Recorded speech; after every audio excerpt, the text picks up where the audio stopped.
Good morning, ladies and gentlemen, and welcome to our last episode in Season 2 of The Living Legends, brought to you by Science Integra and Cipla. I'm your host, Dr. Ameet Patki.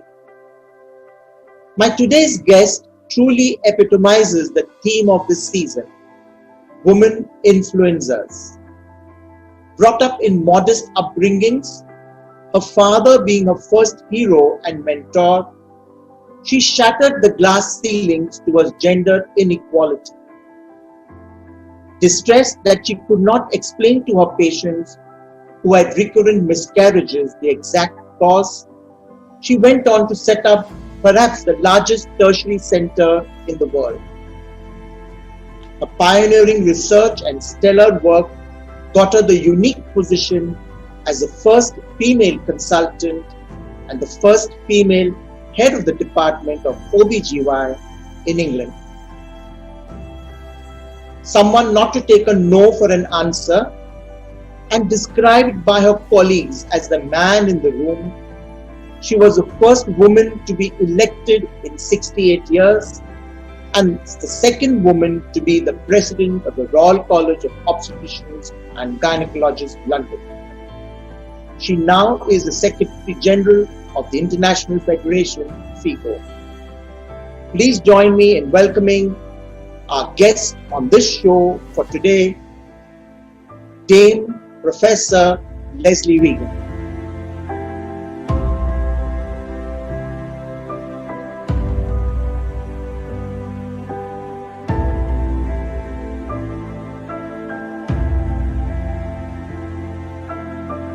A very good morning to you, Prof.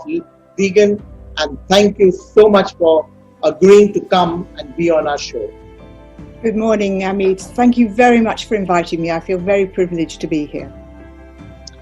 I'm going to start right from your childhood. You told me that your father was your first hero and your mentor. Can you tell me something on your childhood? Well, you mentioned it was quite a humble background. My parents didn't have very much money. And my father, I think, was remarkable because he'd never been formally educated. He actually left school when he was 12 and he never went back to any formal education. But he went back to night school after he'd set his mother up in a home because he left Cardiff in South Wales and came up to London.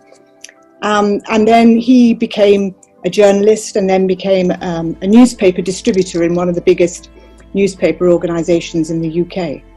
But the thing for me that was so important and that I think I took for granted until relatively recently was the fact that although I was born in 1956, he believed that girls and boys should have the same education. And that wasn't the case for many girls who had a humble background back in the 50s. They often didn't have as good an education as their male siblings. So I'm indebted to him for that, and also his absolute determination to instill in me that if you met obstacles along the way, you either had to jump over them, go round them, or knock them over, and you actually could always get where you wanted to go if you tried hard enough. Yes, you did tell me that your mom would have been happy if at the age of 18 you got married and you gave her grandchildren, but yeah. You chose otherwise because your father supported you. You went to medical school at the Royal Free, and then you took up an SHO post in general surgery in East London. Tell me something on that.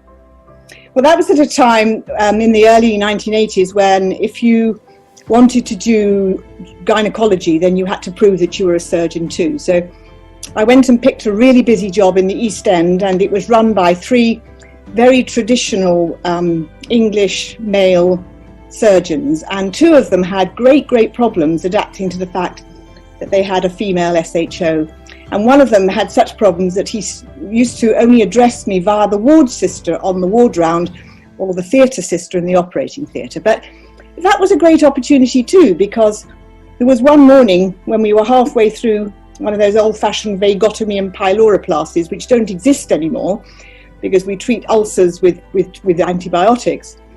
anyway, we were halfway through this operation, and this surgeon turned to the theatre sister and he said, well, I don't suppose our SHO would ever be able to pass her surgical fellowship. Girls can't do that. And so I thought, right, I'm going to show him. So I went off and did my surgical fellowship. So you see, I've had a lot of really lucky opportunities, and that was all part of my father's ethos about if you meet an obstacle, you've either got to challenge it or go around it. Yes. And as you said, it took me quite a bit of effort to get into medical school too. I was not a natural scientist. I was a good linguist, and that's why my mother thought I should become a bilingual secretary and leave school when I was 16. But I was determined that I wanted to do medicine, and I don't know why. You said you were not a very good academic student, but you took up this job in Cambridge University working in the MRC, embryo and gamete research. Tell me honestly, were you good at experiments? No, I wasn't good at laboratory experiments. I really wasn't. It seemed the recipes seemed to go wrong all the time, and the equipment always seemed to be breaking. I think I brought despair to my mentor there, who was Peter Brodie, who was running that laboratory. But it was all a bit of an accident then, or rather an opportunity, that I got into that, because I went to Cambridge to do some really intensive clinical training, because it was a fantastically good experience up there. And then, as you mentioned in your introduction, this was the first time I'd had real responsibility for lots of patients on my own. And over the long weekend on call, I was always meeting women who were distraught because they miscarried. And the textbooks couldn't tell me anything about it, apart from the fact it's nature's way of sorting things out, which when you're crying at 3 o'clock on a Sunday morning isn't much comfort to a woman. So I was talking to one of my colleagues and said, I just don't know how I can help these people. And he said, well, if there's nothing in the textbooks, then you better do some research of your own. And then about a year later, with a lot of helping hands, I got this MRC fellowship with the Embryo and Gamete Research Group. And that allowed me to run their IVF unit, which was in its infancy, the whole the process then, or the field, and also to undertake my laboratory research. But you've put your finger on it, Ameet, because I wasn't very good at laboratory research. I was quite good at the writing up and the other stuff, but the lab research was not my finest hour. I think you were the people's person, so you love to do clinical work, and you got married and left Cambridge and came to London, and you took up a consultant course. And when you became the head of the department at St. Mary's, I think one of your consultant colleagues remarked and said that it's a very sad day for St. Mary's rugby team. How did you take such comments, and how did you react to them? Did that make you more stronger and more convinced that you have to do much more? Well, I think it did. I mean, I like to think that I smiled at the time and just laughed it off, but I can remember being quite upset by some things and really very puzzled by it. But I think it made me even more determined to not so much succeed, but to offer other women who were training a helping hand. And it made me very convinced that what you need to do that is people to support you and feel proud of what you're doing as opposed to threatened. And hopefully what I've been able to achieve in the last 20 years or so is to encourage a lot of women to really reach their potential, whatever that may be. Fantastic. You were also one of the first European graduates in the US at the Executive Medical Leadership Program. How did you get into that leadership program? Because that really changed the way you looked at the world when you came back into UK. Tell me something on that. Well, it's a very funny, convoluted story, and it involves lots of people and lots of organisations that I've now do a lot more with. So it started in 2009 when I was in Cape Town at a FIGO meeting, and I'd always attended FIGO meetings, but I didn't have a role in FIGO. And the then president, Gamal Sarour, asked me over a cup of coffee one day whether I would like to chair their Women's Human Rights and Women's Health and Human Rights Committee. And I was a bit sort of taken aback. And I was talking about it to another colleague, and she said, oh, you really must go for it, and I'll help you. And so we started this off, and then she came to London. She was a US medical educator. I didn't know that she was one of the directors of this ELAM Women's Fellowship Training Programme. Anyway, she came to London, and in a very short space of time, she convinced me, well, I think actually she convinced my daughters, who were then quite young, that their mum needed to take some time off and join this programme. So it involved taking 3 1 or 10 days, 3 stretches of 1 week or 10 days to go over there, lots of homework in the middle. And I went between 2010 and 2011, that following year. And that coincided also with meeting Sir Michael Marmot, who is also another one of my mentors, or heroes, I should say. And he published a report called Fair Society, Healthy Lives, where he emphasised to the reader, and he's a wonderful speaker, really, really a charismatic speaker, and I went to hear him speak, and he was emphasising that healthcare, as you and I were taught to deliver it, medicine only provides a third of healthcare, and that the other 2/3 are determined by the social origins of disease, and the circumstances in which you grow, or you're born, you grow, you live, you go to school. And his central tenet to all of this is that actually people who have the best health are not the wealthiest. The people who have the best health are those that have completed secondary education. So this whole theme about being educated, and particularly educating girls and women, came to the fore. And that really made me think during that year in the States, or year working with those people in the States, that I needed to change my focus. So I'd mostly looked at diseases and been a disease intervention doctor. And that's when I thought, oh my goodness, what a waste of a career. I need to do something about preventative healthcare for women, and started becoming really interested in pursuing a life course approach to healthcare for girls and women. Okay. Today we have Dame Sally Davis with us, the previous Chief Medical Officer England, who closely was associated with you when you wrote those NHS reports and the reports for the CMO. So can we have Dame Sally Davis on the screen, please? I've known Lesley Regan for nearly 30 years. In fact, she delivered my children. But I also know her as a professional, and she is inspiring to women all over the world. She's broken glass ceilings, she's mentored women, she's led the way. But what is important is she always puts the women patients, the women that she looks after, the women around the world at the centre of what she does. And as a friend, she's true, loyal and fun. Okay. Do you want to respond, Prof. Regan? Well, thank you, Sally. I didn't know you were going to say any of that, but that's rather lovely. Thank you. And I feel very similarly about you, or Sally Davis. She's been an absolute inspiration to me. And always when I've had some tricky decisions to make professionally, she's always been the one that's usually said, go for it, girl, go for it. And so I think we're probably built up from the same block of salt, actually. Ladies and gentlemen, I'm going to take a break now. When we come back after the break, we are going to be in conversation with Professor Lesley Regan, and she's going to take us through her journey in the RCOG. After the break, don't go anywhere. Caring for life has always been the guiding purpose of everything we do at Cipla. We constantly work towards ensuring access to high quality and affordable medicines.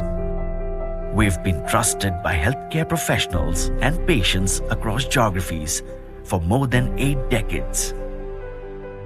Cipla began its journey in women's health in India in 1979. Since our very first launch, we've been tireless in our efforts towards meeting the growing needs of women's health in India. You and Cipla, together, we have come a long way, creating the future and continuing the legacy with your trusted partner in providing accessibility to high quality and innovative products with patient centricity at our core for a healthy womanhood.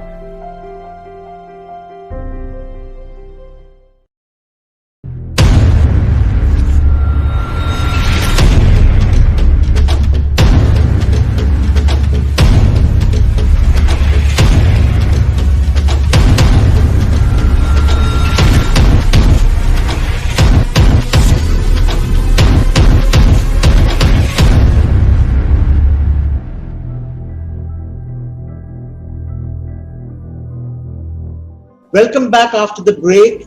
We are in conversation with Professor Lesley Regan on this episode of Living Legends Season 2, brought to you by Science Integra and Cipla. Prof. Regan, as RCOG members, we all are connected to the Royal College, but at different levels.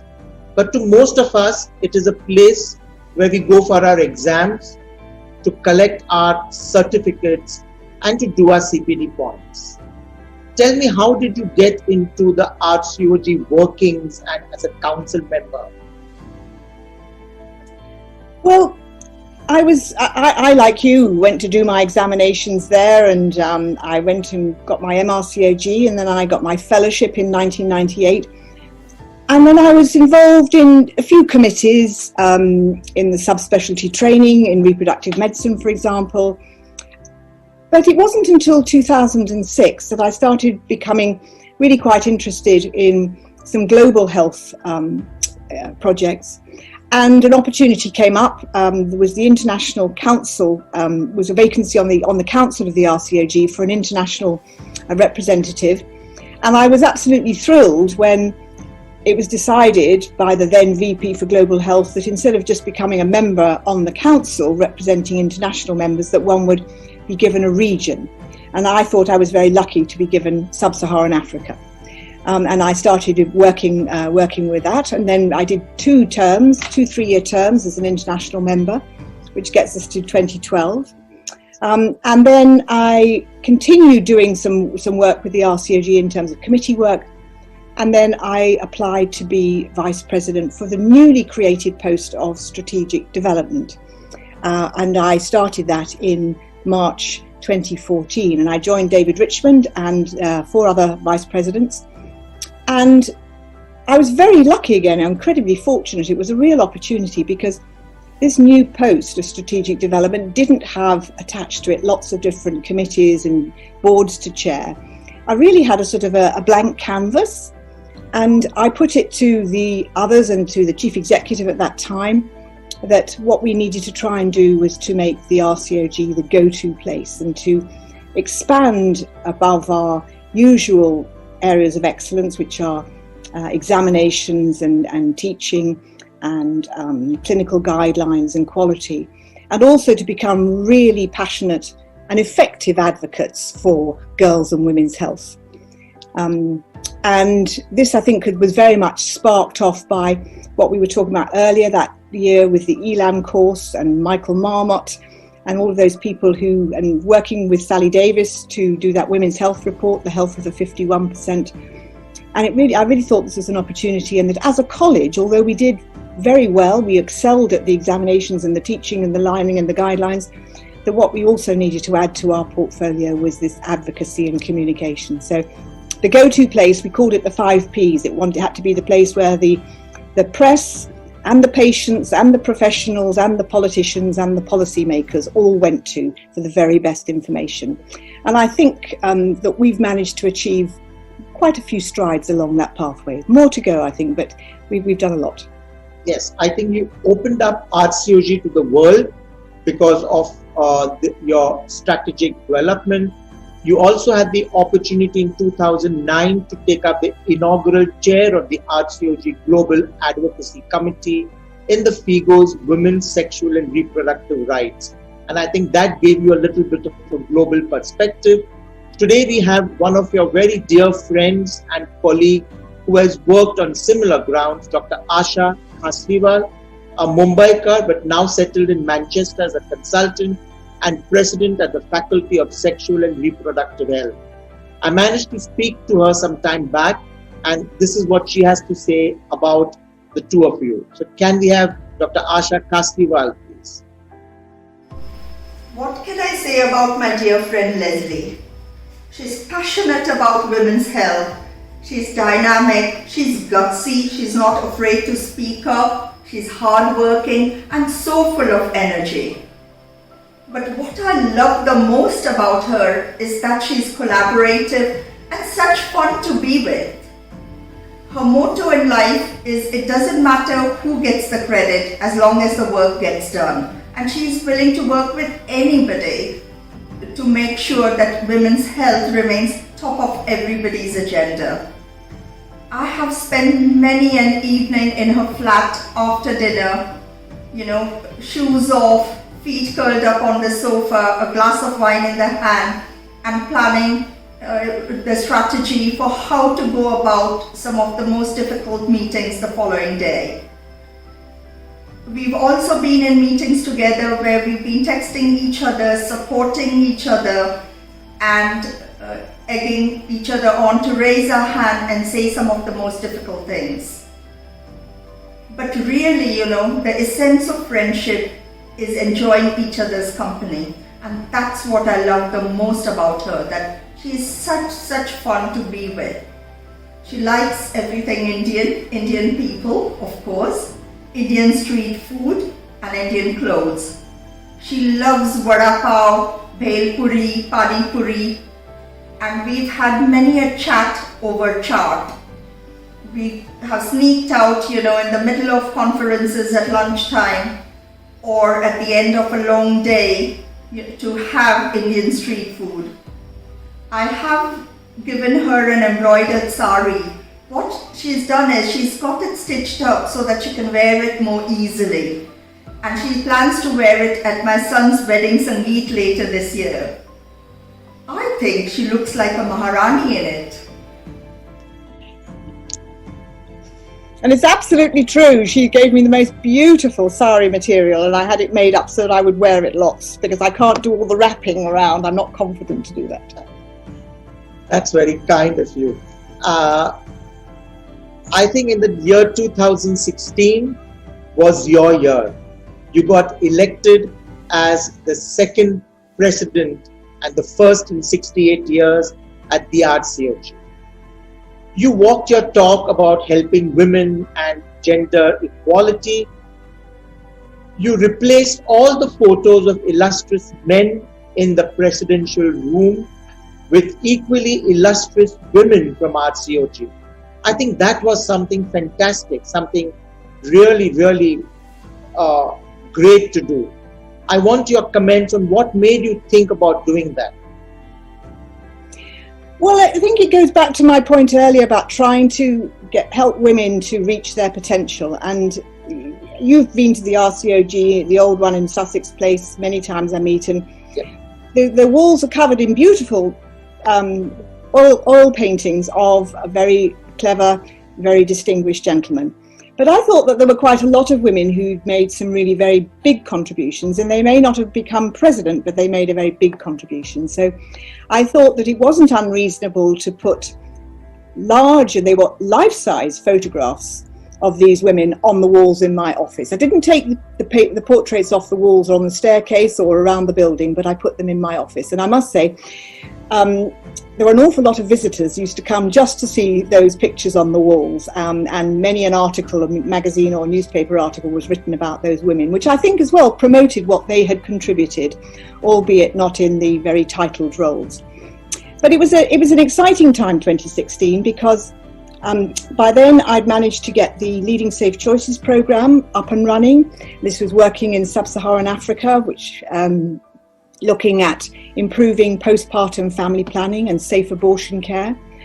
And my experience of doing that had allowed me to be saying to ministers in government here in the UK and in the Department of Health, well, how come I can do this in the foothills of Kilimanjaro and underneath Tabletop Mountain, and I can't do it in Paddington where I work, or in Brixton or in Manchester? And you heard Asha Casliwell speaking a while ago. She was a great help because she became president of the Faculty of Sexual and Reproductive Health at the same time I became president of the RCOG. And we forged this collaboration and determination that we were going to talk about those taboo areas that people won't talk about and which are so fundamental, not just to women, but to men too. Sex, contraception, abortion, all of those things that were so often sort of, mustn't discuss that. And so it was a time of trying to build on that experience overseas. And I think my history of working in miscarriage made it much more palatable for some of those civil servants and elder professional colleagues to take it from me, because it wasn't just that I was going on about abortion and it was uncomfortable for them, but they recognised that I did know a lot about early pregnancy loss, and that all I was trying to do was to ensure that in my society in the UK and in South Africa where I was working, and in Tanzania, and indeed in India when I visited you in India, Yes. that we ensure that those societies catered for everybody's choices. And it didn't matter what your viewpoint was, and it doesn't really matter what I personally think about it. But if I'm going to lead healthcare professionals to look after girls and women, they have to know how to care for them in every aspect of their care. And this is so important. And I was really helped by Asha and by many others who came before me to try and push that message forward. And I think we have changed how people think about it now. Absolutely. I think people valued your work, and you had an anonymous donor from the US who gave you over $10 million for this Leading Safe Choices. And you, closer to home, you had the England's Maternity Transformation, a program where each baby counts, was also a very popular program. And taking the clue from what you said about trying to get into England, you had a very, very massive work in trying to get two organizations, the Royal College of Obstetrics and Gynaecology and the Royal College of Midwives together, and you called it as a one voice, one common purpose. Tell me something on that, because there was always, at least when I worked 20 years back, it was polarized. Both the groups had decided to disagree on everything. Mm. You're so right, and I think that if I look back at my time as president of the RCOG, the two things I'm really proud of, and that firstly is the collaboration with the Royal College of Midwives, which is now just part of day-to-day life, and the second is the Better for Women report, which perhaps we'll come to later. But your point about polarization between midwives and obstetricians has been going on all of my professional career. I just couldn't understand it because it's so detrimental to women and babies when that polarization occurs. And I'm not proud of the fact that the UK has had some terrible maternity scandals over the last 10, 15 years. Morecambe Bay, Shrewsbury and Telford, all sorts of things. And when you look into the details of those cases and the tragedies that occur, I felt that the most important common denominator was the fact that the communication between midwives and doctors had broken down. And I was really very much helped. It was another great opportunity because Jill Walton came in as the chief executive of the Royal College of Midwives soon after I became president. And she is really inspiring, a really, really collaborative, yes, we can do individual, somebody who really is close to my heart, both professionally and now as a friend too. And we decided that what we could do is basically do a two-woman roadshow, and that we would go around and at every possible opportunity we would stand on a platform. I was going to say shoulder to shoulder, but if you've ever seen a picture of Jill, she towers above me, so I was always underneath her shoulder. And she was always patting me on the head, which she did in a very generous style. But anyway, our voice, our message always on those platforms, standing shoulder to shoulder or side by side, was we want to have one voice and a shared purpose, a good birth for every mother and every baby. And it didn't really matter what the mode of delivery was, and we refused to talk about normal and abnormal. We just said every woman and every baby deserves a good birth. And so I'm indebted to Jill for all that she's done. And the great excitement for me now is that the Royal College of Midwives are moving into the new RCOG now that it's relocated down to Union Street near London Bridge. And I think that's wonderful, because if you're in the same building, you can just go around the corner to sort out any differences that may come up. I think that's wonderful, and that is a lot of hard work to try and get two big groups together. Without your knowledge, I've managed to get in touch with Gil Watson, and she has some wonderful words to say. Can we have Gil on the screen, please? Well, a surprise is this, isn't it? Lesley Regan, what a woman. Well, as a woman influencer, she absolutely is, and she's influenced me now for at least 3 years. She is absolutely incredible. Lesley and I first met when I became the Chief Executive of the Royal College of Midwives. And at that point, and Lesley, I'm sure you remember, midwives and obstetricians weren't necessarily the best friends. Obstetricians like to criticise midwives, and midwives certainly criticise obstetricians. And Lesley and I both thought that this was creating unsafe maternity services in the UK, but actually when you look at it, right around the world. So we sat in a darkened room and said, right, Lesley Regan, President of the RCOG, and Jill Walton, CEO of the RCM, what are we going to do about it? And she gave me that challenge, and I gave her that challenge. And we said, you know what, we really need to have one voice on safe maternity care and the best experience for women. And we had to do it side by side, shoulder to shoulder, hip to hip, as she says, although she's much smaller than me. And we had to do it. We had to do that. And it was about mutual respect. And I'm going to say that again, mutual respect of obstetricians and midwives for the work that they do, which fundamentally is different, but has that whole purpose of putting women at the centre of care. And that was hard. It was hard for both of us. It was really hard for Lesley to say, do you know what? The midwives and the obstetricians have to be together. So much so, she invited us to share the new RCOG building in London. And we've just moved in. So thank you, Lesley. And Lesley, I think we did a good job together, but you led the way. You absolutely led the way, and it was hard at times. I loved it when we'd be in a strategic policy meeting and Lesley would say, I'm sure I can speak for midwives when I say. Oh, I loved that. And then in the end I was saying, can I just talk about obstetricians for a minute? And so we absolutely were shoulder to shoulder, and we were wanting to change the world, and we will keep going. Obstetricians and midwives have to work together so that women and families are safe. Lesley, you're fab. Well, Jill's been a wonderful support, a fantastic professional colleague and a great friend. And I'm absolutely thrilled that the RCM and the RCOG are now co-located in Union Street. And it means that all those things that we did together, like sitting on the Maternity Transformation Programme Board and supporting each other, for example, on workforce numbers. I refused to sign off the government workforce numbers for obstetricians until the midwives got what they needed, and vice versa. So it was that sort of collaborative working and looking out for each other, which has allowed the collaboration between the two colleges. And I think it's contributed to so many of the quality improvement programmes that are now going so successfully at the RCOG and the RCM. Wonderful. During your presidential year, coming closer to India, you were very excited with the idea of having an India Day at the college. And I still remember we had transformed that college into a small Indian college with all the Indian finery that we had put at the gates, and the Indian food and the Indian sweets that we served. But what I found about you was that you were so accommodating.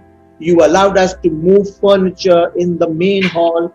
We served Indian food, and we had so many guests on that day, and we all laughed and danced to Indian music. I think that hall, which was used for only giving exams and where people have had so many high pressure days, was a place where people were laughing and singing and dancing to Indian music. So thank you very much, because that was very well appreciated back home, that the Royal College was very accommodative, realized that the Indian diaspora was a large part of the college and wanted them to come to the college, spend a day, exchange of academics in the morning, and then we had a fun time in the evening. Do you remember that? Well, how could I forget it? I think I was still dancing at 2 o'clock in the morning. Well, I think it goes back to, I wanted the RCOG to be the go-to place, and it was the go-to place for India Day. And I will never forget, that was probably one of my first introductions to Indian singing and the sort of the karaoke thing. Yes. And I was just so impressed. There I was talking to colleagues from Mumbai, from Calcutta, from everywhere around India, and also to Indian colleagues who were working not so far away from me in London. And I had no idea how talented they were as dancers and as singers. So since that time, I've gone to every one of those Indian celebrations that I'm invited to. I always say, yes, definitely, count me in, because it's great, great fun. And that's what I think good working is all about, and collaborations are always much stronger and more effective if you can have fun as well as hard work together. During a presidential year, you made many visits to India.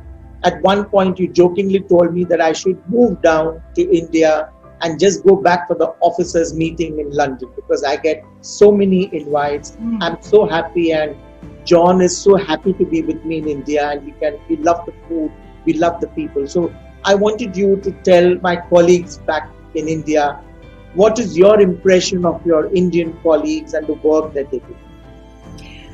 Well, the first impression is the warmth of the welcome.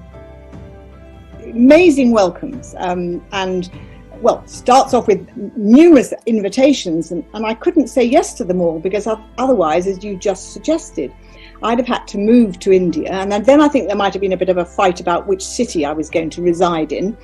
And my suggestion, as which I made jokingly, I think one night when I was at a dinner with colleagues, Indian colleagues, I suppose I could just Skype into Regent's Park to the officers' meeting every Thursday evening.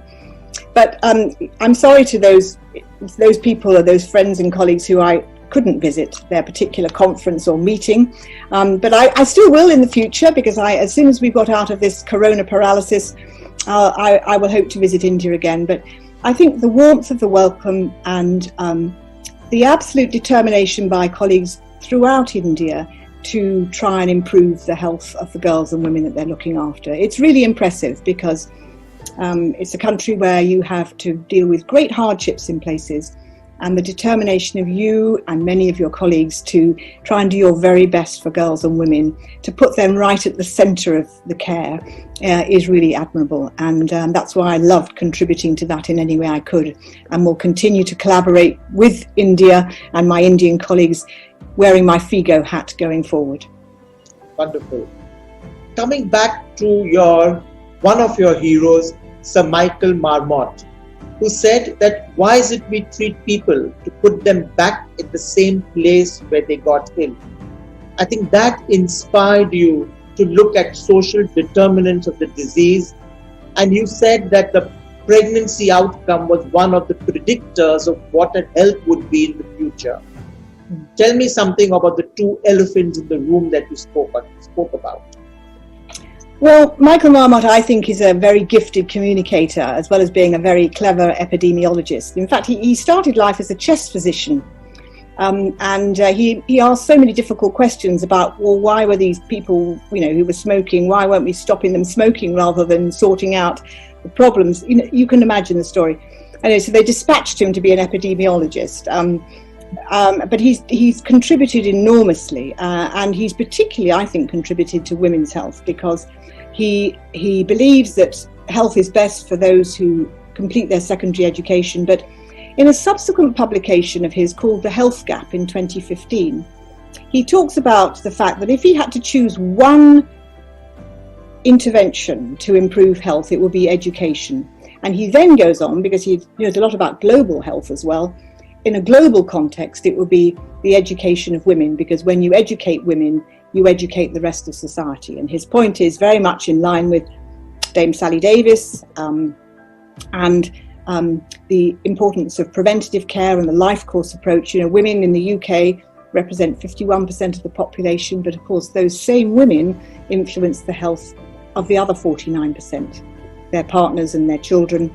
And so if you get women to understand what they need to do, and they understand about the social inequalities and the non-medicine effects on healthcare, then you're going to improve outcomes dramatically.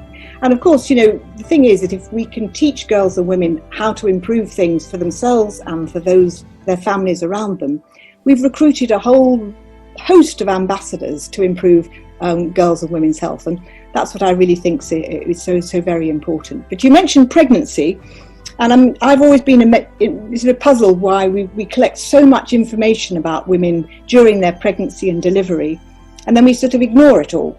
Whereas we know that women who develop gestational diabetes are much more likely to get type 2 diabetes before the age of 50 or 55. We know that women who have high blood pressure or a bit of preeclampsia are more likely to have cardiovascular disease and stroke. Interestingly, in my own particular special interest area of recurrent miscarriage, we know women who've had repeated miscarriages are much more likely to have a heart attack or a stroke 10 years earlier than their next door neighbour who's never miscarried. So there are all these pointers that I think we could use, and one of my hopes going forward is that we all find a way to make the post-delivery visit not just about looking after the baby and the vaccinations, but also advising this woman what she can do to improve her healthcare in the future. Because what normally happens in the UK is that you get to 50, 51, you become menopausal, post-reproductive, and then there's nothing really for you in terms of screening until you develop a problem. So I really want us to try and prevent some of the ill health, the cardiovascular disease, the problems with osteopenia and osteoporosis, which then lead to frailty in older women. And I know that I'm the first generation of woman who's going to spend more years post-reproductive than I was reproductive. So although I'm not planning to live forever, I'd like to live as well as I can whilst I'm still alive. So I think post-reproductive health is where we've really got to put a lot of energy now. I think in your presidential year, you also spoke about sustained reduction in global maternity and global maternal mortality. And you said there were two things that you wanted to address. So you often call them as the two elephants in the room. Yeah, the two elephants in the room. Yes. And you visited my office in Regent's Park several times, Ameet, and you know that I had those two beautiful carved black elephants on my windowsill. Yes. And one of them was called safe abortion and the other one was called contraception. So it's not that I don't applaud and endorse all of the efforts that go into reducing maternal mortality by reducing infection and postpartum hemorrhage and thromboembolic disease and all of the other major causes of why women die.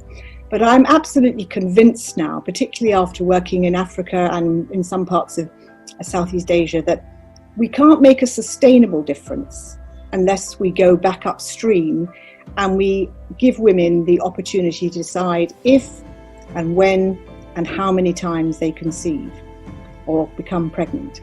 Because we can't carry on firefighting in the delivery unit or the birthing hut or even at the home birth.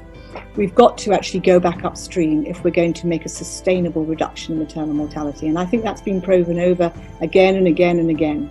So it's really ensuring that the 214 million women in our world who have no access to family planning get access to it.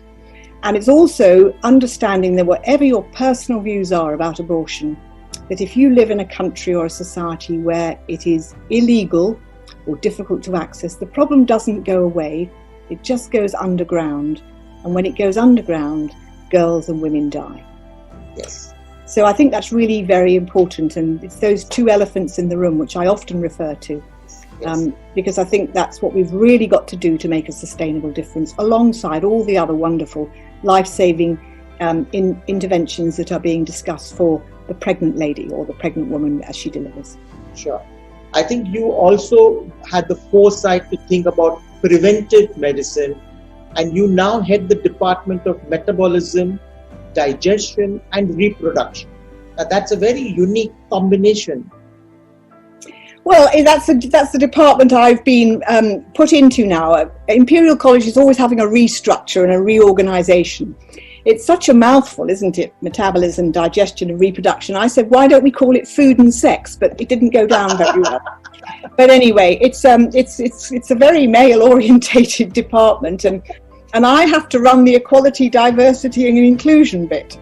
And also now that I've finished at my presidency at the RCOG, and now because I'm grounded because of COVID-19, I'm doing a lot of clinical work. So I'm seeing a lot of Imperial College and a lot of St Mary's Hospital, which in itself has been another great opportunity and challenge. And there have been some extraordinary things that have come out of COVID-19 that are great improvements, I think, for women's health. We've managed for the first time in my professional life at Imperial, and I've been there for nearly 30 years, we've actually managed to implement post-delivery contraception. So every woman who delivers a baby across the Imperial College hospital sites, it's 10,000 women a year, goes home with long-acting reversible contraception. And we've now got a big grant to roll this out across northwest London, and hopefully it will then in time go to many other locations in the UK. And the second one, coming back to my elephants, of course, because there are lots of elephants in the UK, not just in sub-Saharan Africa and Southeast Asia. The second one is introducing telemedicine abortion in response to the pandemic. So what we argued was that we needed to be able to give both mifepristone and misoprostol medication tablets to women asking for an abortion or requesting an abortion. And this started the first week in April. And already we have seen the most dramatic response or success story that has come out of this. It's difficult for me to believe, but the gestational age of these abortions has come down, not by a few days, but by 10 days, by cutting waiting times and reducing travel and promoting access, because women can have a teleconsultation on video or Skype or even on an iPhone.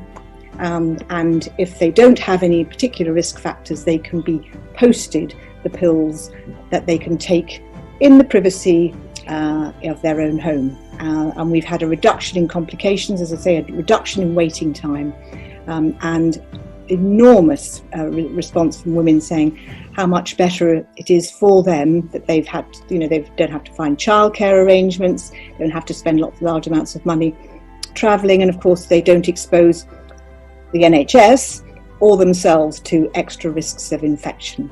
So really an important step forward. And what I really hope we can do is use that mantra, never waste a good crisis. You can always get something good come out of a crisis, and ensure that this is something that we can do, we can continue to offer women going forward. Ladies and gentlemen, this is a trait of a woman who's positive. So even in COVID times, pandemic times, when all of us were stressed and depressed, Prof. Regan came up with this excellent idea of delivering the tablets at home for women to have safe abortion in their home confines, rather than traveling to the hospital and exposing them to the pandemic. Don't go anywhere. We are going to take a short break, but we are going to back more with Lesley Regan. See you after the break. Caring for life has always been the guiding purpose of everything we do at Cipla. We constantly work towards ensuring access to high quality and affordable medicines. We've been trusted by healthcare professionals and patients across geographies for more than 8 decades. Cipla began its journey in women's health in India in 1979. Since our very first launch, we've been tireless in our efforts towards meeting the growing needs of women's health in India. You and Cipla, together, we have come a long way, creating the future and continuing the legacy with your trusted partner in providing accessibility to high quality and innovative products with patient centricity at our core for a healthy womanhood.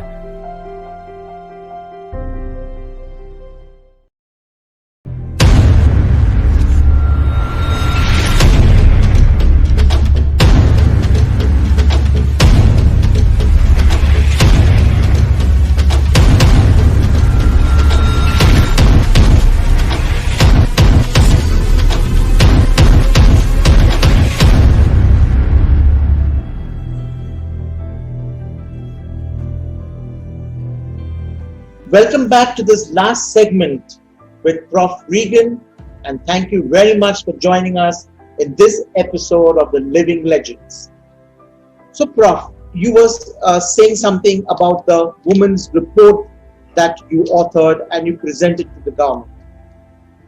Yes, this is the Better for Women report that the RCOG published on the 2nd of December 2019, in the last couple of weeks of my presidency.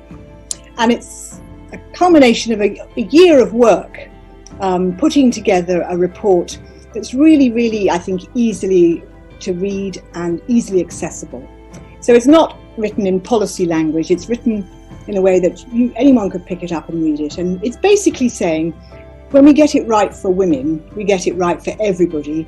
So let's get it better for women, which will probably cost less money to the NHS. And I'd like to use this opportunity to thank everybody who contributed to that. An enormous number of people, some of whom we've mentioned on this programme, the faculty, the RCM, all of my vice president colleagues while I was president, everyone put so much hard work into it.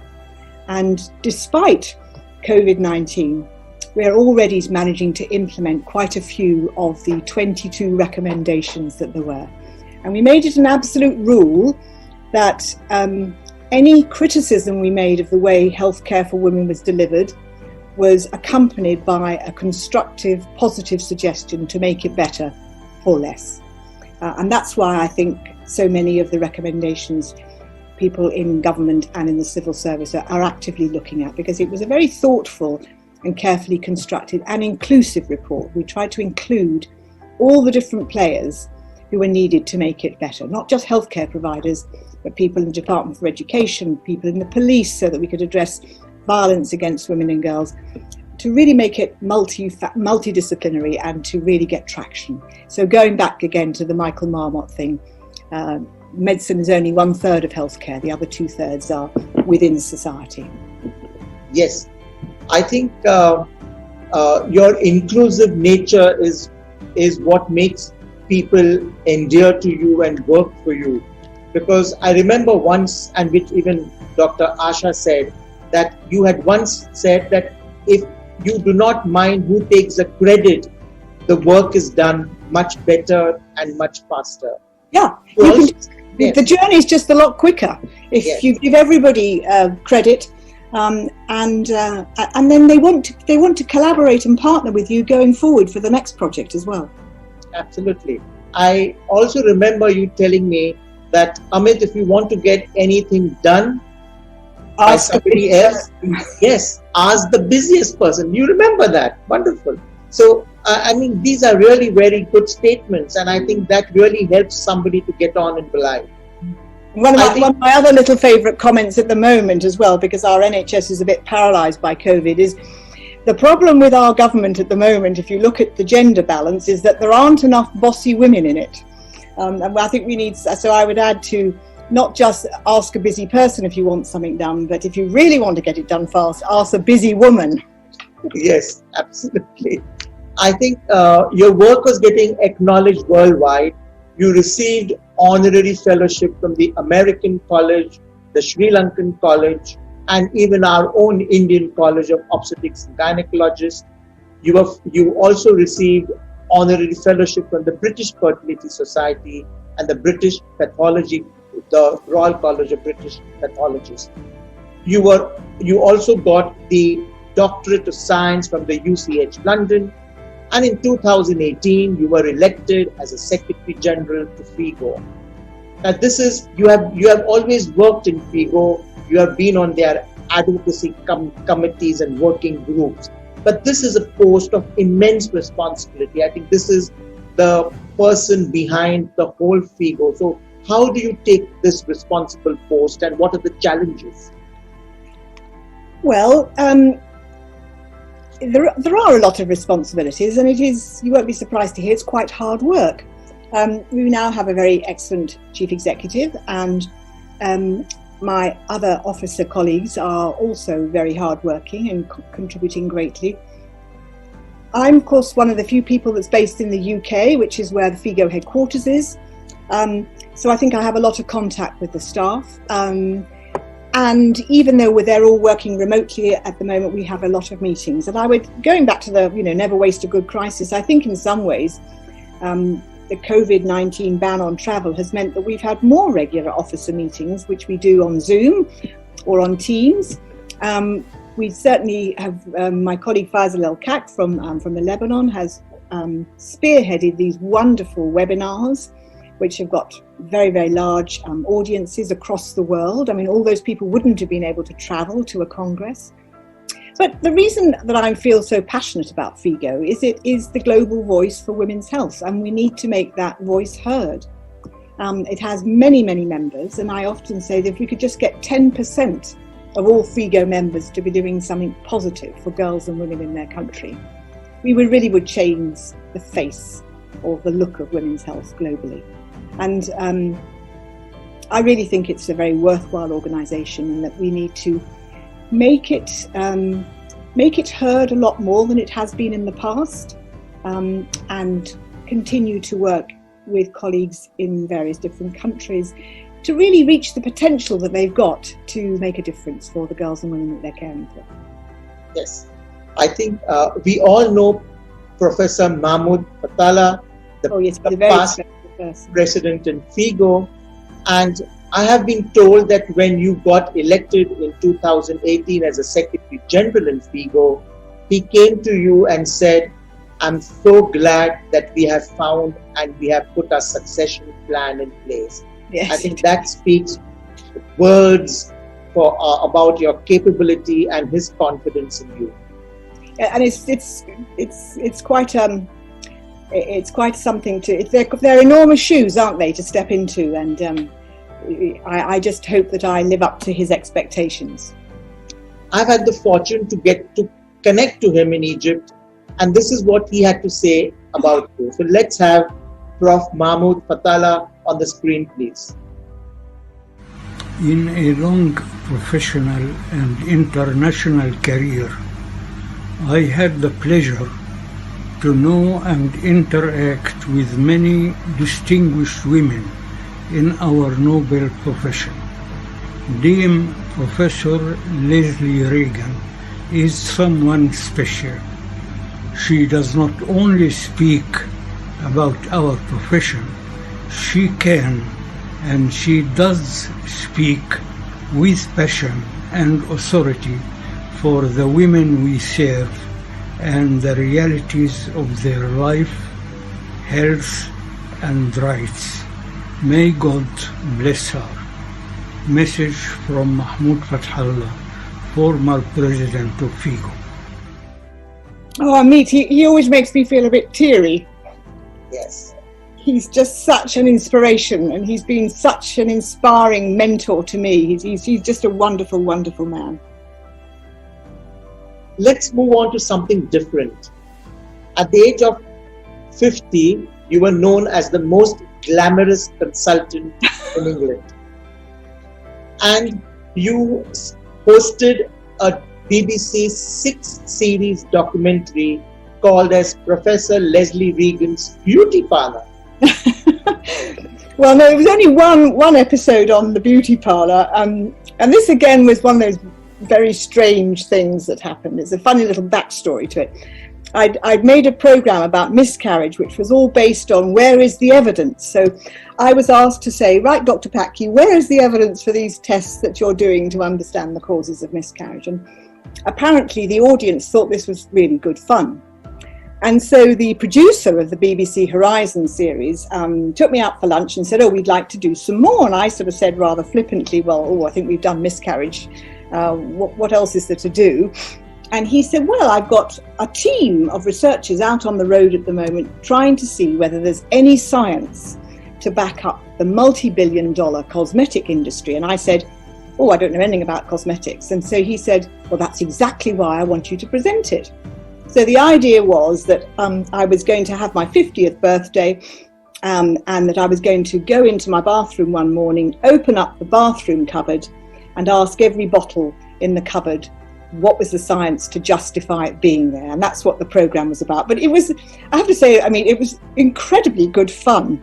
And also a bit crazy. I mean, we visited some amazing people, heard some extraordinary stories about things. I enjoyed it greatly. I don't think I want to carry on being a film presenter or a documentary presenter, but it was great fun.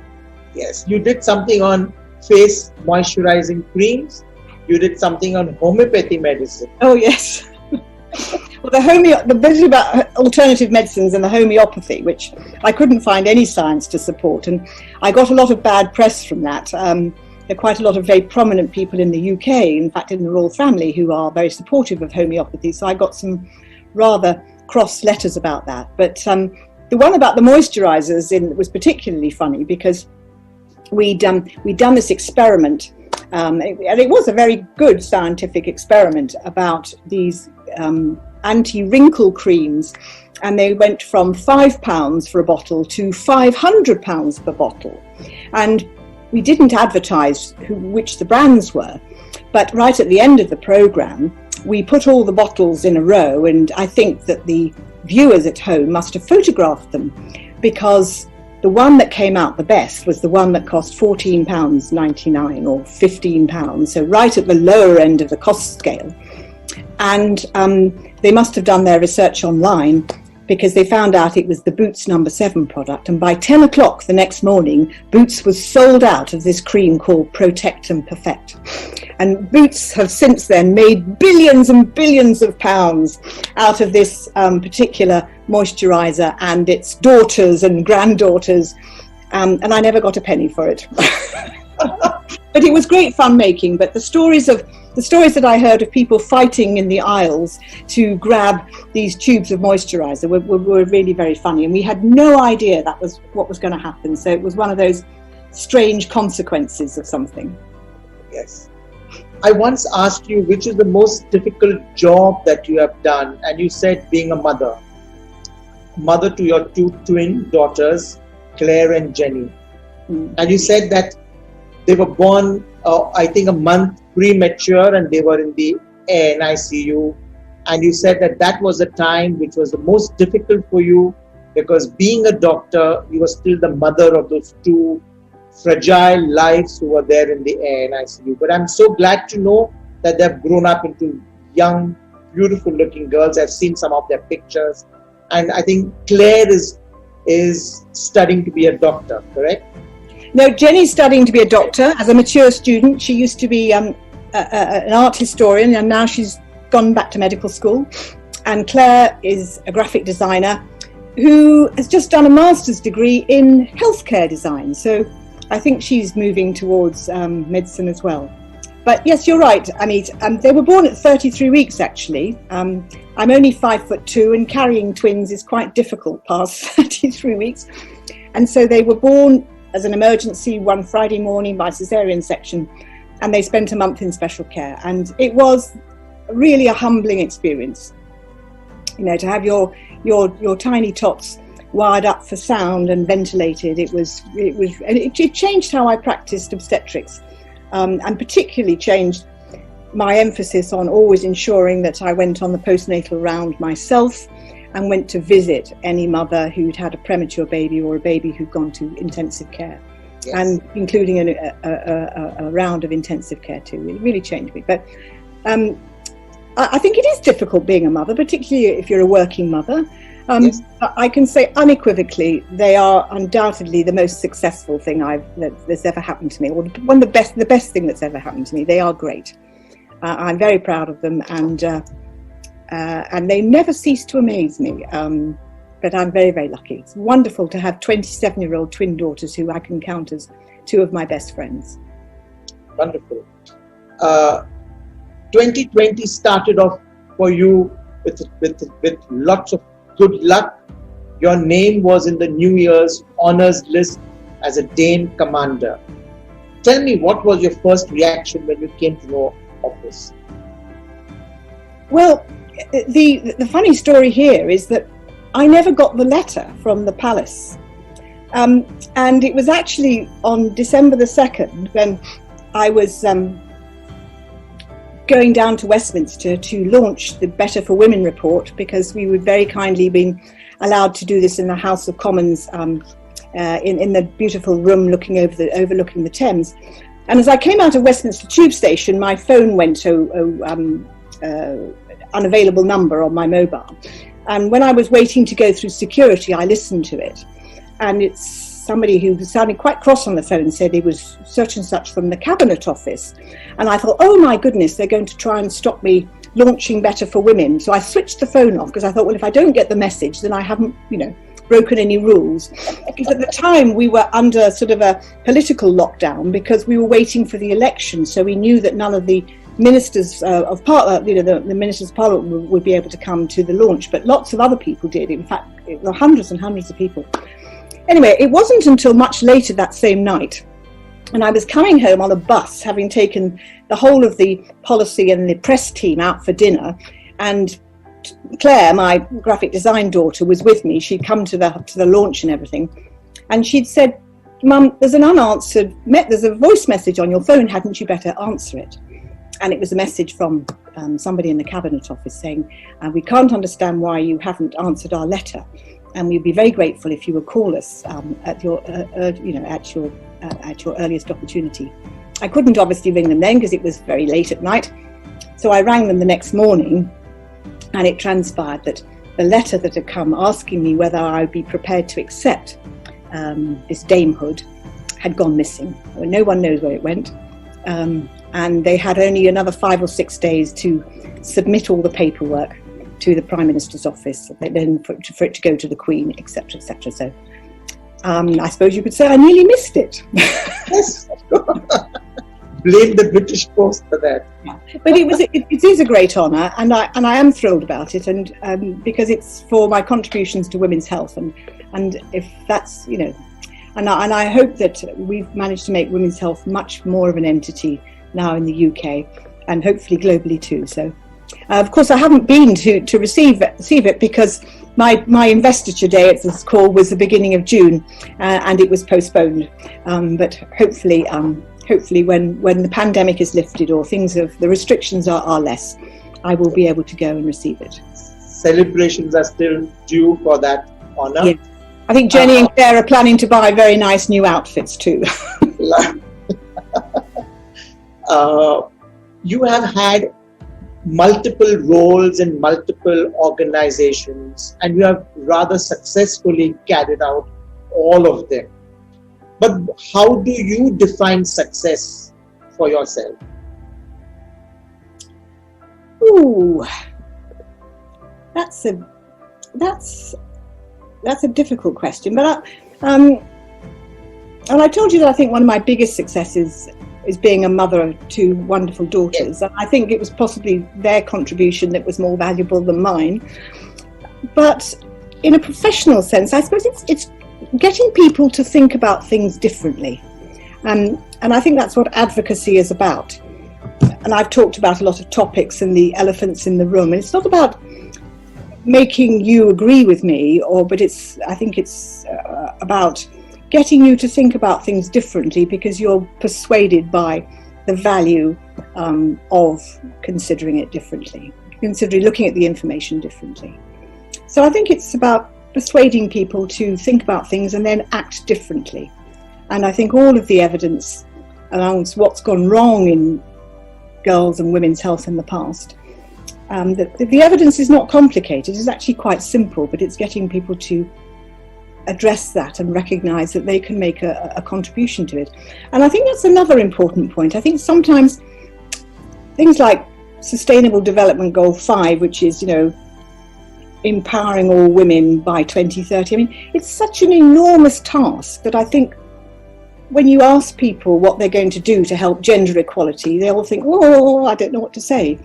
But I think and I often do this in lectures or when I'm talking to people individually, just reminding them that everybody can make a small contribution, and if everybody makes a small contribution, then the sum, or the whole, will be much bigger than just the sum of the parts. So I think it's persuading everyone that nothing is too difficult to tackle, and that making a small contribution is really very, very important, and that everyone can do that. Yes. How do you unwind after a long, hard day's work? Well, I love music, all sorts of music, and until I became president, I used to sing in a choir every week, and I have to say that was an incredible. It was like, it was like a pressure valve for me. It was absolutely wonderful. And I would go along on a Monday evening. I used to have an operating list in the clinic, I still do, and go and sing in this choir. And we used to sing. It was a big choir, 200 people, and I sang soprano, and really, really loved it. And I keep promising myself that now I'm not quite so busy, I'm going to go back to singing. I got a note from them recently that they're doing it online now via a Zoom call, so I've really got no excuse now. I must do that. But I did enjoy. The choir was a wonderful way to relax. And I remember the first time that my choir, not the first time they went to the Albert Hall, but I went with them before Christmas about 7 or 8 years ago to sing the Messiah in the Albert Hall.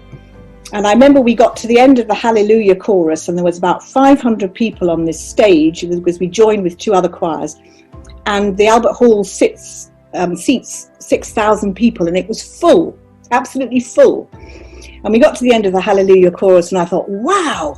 And I was sort of like high as a kite, because I felt like someone had injected me with something. It was just so exciting to be part of this extraordinary production.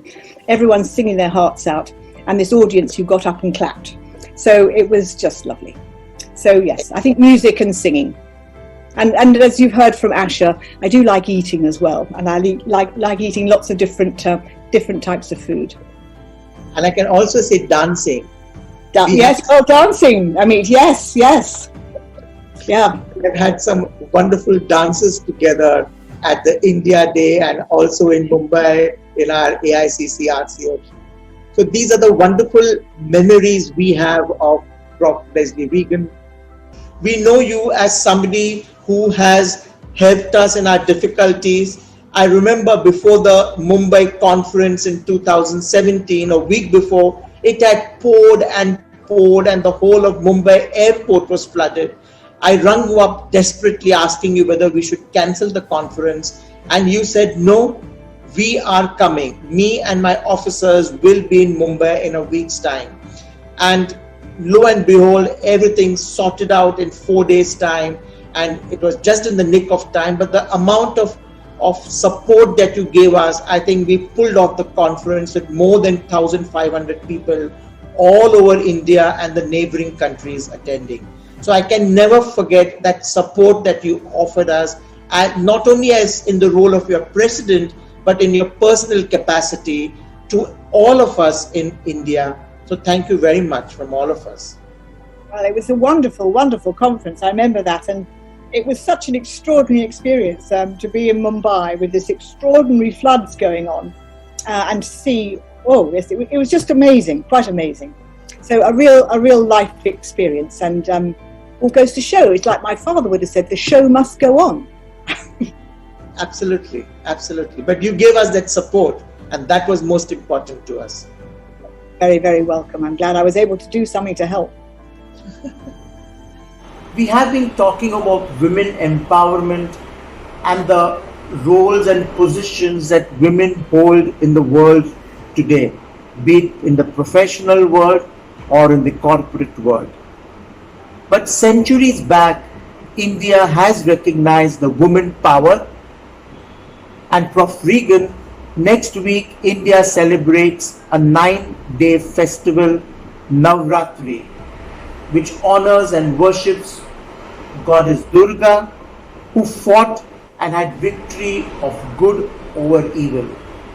So women empowerment symbolically was there many centuries ago in India. Today, having you on our show of living legends is a symbolic way to honor all the women who have fought for equality, and you are a symbol of the women power that we have today. Thank you very much for coming on our show, for gracing our show, and for all the wonderful anecdotes that you shared with us, not only of your journey as a professional obstetrician and gynecologist, but also in your journey of life. Thank you once again, and thank you for being with us. Thank you so much, Ameet. It's been a real joy to talk to you. Thank you. Ladies and gentlemen, this is our last episode on this season 2, which commemorates and honors women influencers. I hope you enjoyed as much as we enjoyed bringing it to you. So we take a break now before we come back with our next season 3, Till then, take care. Goodbye.